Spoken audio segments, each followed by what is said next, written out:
नमस्कार। News letter विचरा के रंजन में आपका स्वागत है। आज मैं एक बार फिर बात करूंगा बिहार की। बिहार के मुख्यमंत्री नीतीश कुमार की, उनकी पार्टी जदयू की। नीतीश कुमार के कमजोर होने के साथ साथ जेडीयू में उठापटक शुरू हो चुका है।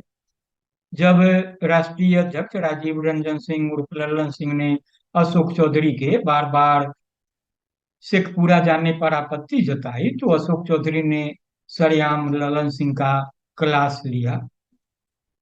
बिहार के वरिष्ठ पत्रकार विवेक त्रिवेदी का आकलन है कि उन्होंने ललन सिंह को नीचा दिखाने के लिए लगे हाथ फिर शेखपुरा की यात्रा की। दल के नेताओं द्वारा ललन सिंह के खिलाफ बयानबाजी को भी आंतरिक अराजकता से जोड़कर देखा जा रहा है। अब यह लड़ाई और बढ़ेगी। लोकसभा चुनाव आते आते नीतीश कुमार की सेहत और गिरेगी। अब यह लगभग साफ हो चुका है कि उन्हें इंडिया अलायंस का संयोजक नहीं बनाया जाएगा। कांग्रेस उनके सामने घास नहीं डालेगी।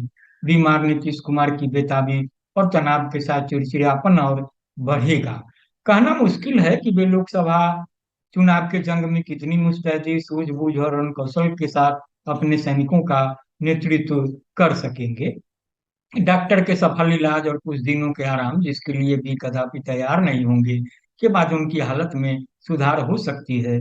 परंतु उम्र के इस पड़ाव पर उनमें एक चुनावी योद्धा की तलाश हास्यास्पद होगी।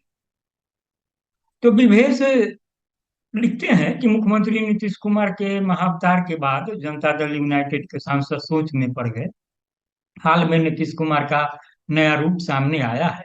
उनकी भाषा, भाव भंगिमा वह नहीं रही जो पहले हुआ करती थी। वे पहले शालीनता से और सधे हुए लहजे में बातें करते थे, कम बोलते थे और उनके अंदर की था कोई नहीं ले पाता था। बताना मुश्किल होता था कि वे वास्तव में क्या चाहते हैं, अंदर अंदर किससे कितना चिढ़े हुए हैं।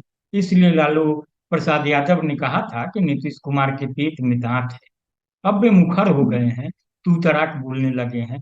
पिछले एक साल में उन्होंने विजय सिन्हा, बिहार विधानसभा के तत्कालीन अध्यक्ष, प्रदेश भाजपा अध्यक्ष सम्राट चौधरी, उनके पिता एवं वरिष्ठ समाजवादी नेता शकुनी चौधरी और फिर पूर्व मुख्यमंत्री जीतन राम मांझी के लिए जिस भाषा का प्रयोग किया, उसे देखने सुनने वाले हतप्रभ हैं। उनके सेक्स ज्ञान की चर्चा देश विदेश में हो रही है। उनकी लोकप्रियता तो पहले ही समाप्त हो चुकी है। छवि नकारात्मक, बाचाल बदजुबान की बनती जा रही है। वे पिता की पुण्यतिथि के लिए रखे फूल उसके बेटे के सिर पर बरसाने लगे हैं। नीतीश कुमार को अपने प्रभाव में लेने और उनके निर्णयों पर एकाधिकार की कोशिशें तेज होने वाली है। गुटबाजी, साजिश और पैर खींचने का दाव पैंच तो शुरू हो चुका है। नीतीश कुमार ने भाजपा अध्यक्ष सम्राट चौधरी पर जिस लहजे में प्रहार किया और उनके पिता बाप शब्द का उच्चारण करते हुए के प्रति जिस भाषा का प्रयोग किया, उससे कुशवाहा समाज का सम्मान और विश्वास खो चुके हैं। नीतीश कुमार जब कुशवाहा, पासवान, धानुक एवं अन्य पिछड़ी जातियों, अधिकांश अति पिछड़ी जातियों और सवर्ण समाज का विश्वास पूर्णतः खो चुके हैं, तो लालू प्रसाद या सोनिया गांधी उन्हें किस सियासी जमीन की बदौलत अहमियत देंगे। यह सब देखकर राजद नेताओं के अरमान सातवें आसमान पर पहुंच गए हैं। जश्न का माहौल है। तेजस्वी की चाचपोसी की तारीखों को लेकर अटकलबाजी चल रही है। इधर भाजपा लोजपा हमलावर है। दीपावली और छठ पूजा के मौके पर सबसे बड़ी बेचैनी जेडीयू सांसदों के सीने में है। वे सोच में पड़ गए हैं कि उनके सियासी करियर का क्या होगा। क्या आगामी लोकसभा चुनाव 2024 तक नीतीश कुमार मानसिक और शारीरिक रूप से अपने सांसदों को फिर टिकट दिलाने और लड़ाने की स्थिति में रह पाएंगे? क्या जनता दल यूनाइटेड तब तक यूनाइटेड रह पाएगा? इसे झुठलाया नहीं जा सकता है कि नीतीश कुमार स्वविवेक से निर्णय लेने की स्थिति में नहीं है। कभी अशोक चौधरी के सीने पर सिर रखकर, तो कभी अकारण अचानक ललन सिंह और अशोक चौधरी के घर पहुंचकर नीतीश कुमार साबित कर रहे हैं कि वे अपने बस में नहीं है। सांसद समझ चुके हैं कि अगर जनता दल यूनाइटेड भी रहा, तो उन्हें ललन सिंह या अशोक चौधरी जैसे किसी सिपहसालार की कृपा से ही टिकट मिलेगा। सवाल यह भी उठता है कि ललन, अशोक या कोई तीसरा उन्हें किन और किन शर्तों पर टिकट दिलवाना चाहेगा। जेडीयू में भगदड़ अवश्य संभावी है। इसके परिंदे राजद, भाजपा और कांग्रेस की डाल पर घोंसले बनाएंगे। जिन्हें कहीं ठिकाना नहीं मिलेगा, वे जेडीयू को जिंदा रखें, लेकिन उस बचे हुए जेडीयू को जनता नकार देगी। नीतीश कुमार ने अपने नीचे कभी नंबर 2 का विकल्प खड़ा नहीं होने दिया। शून्य पैदा हो गया है। नीतीश कुमार के बाद कौन? इस सवाल पर राजनीतिक पंडित चुप्पी साध लेते हैं। पूर्व राष्ट्रीय अध्यक्ष और पूर्व केंद्रीय मंत्री आरसीपी सिंह उनके विकल्प हो सकते थे।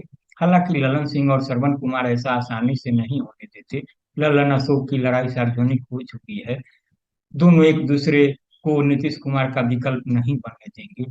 दोनों की सामाजिक पृष्ठभूमि भी विकल्प बनने लायक नहीं है।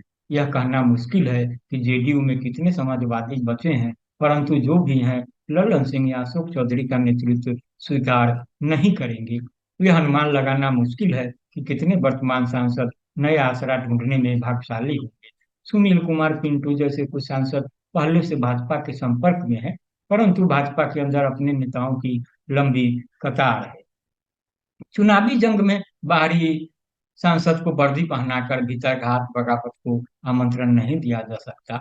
लालू प्रसाद भी अब वादों को छोड़कर जेडीयू सांसद को टिकट देने की स्थिति में नहीं होंगे। तो आप इसे सुने और गुने। आज इतना ही। नमस्कार।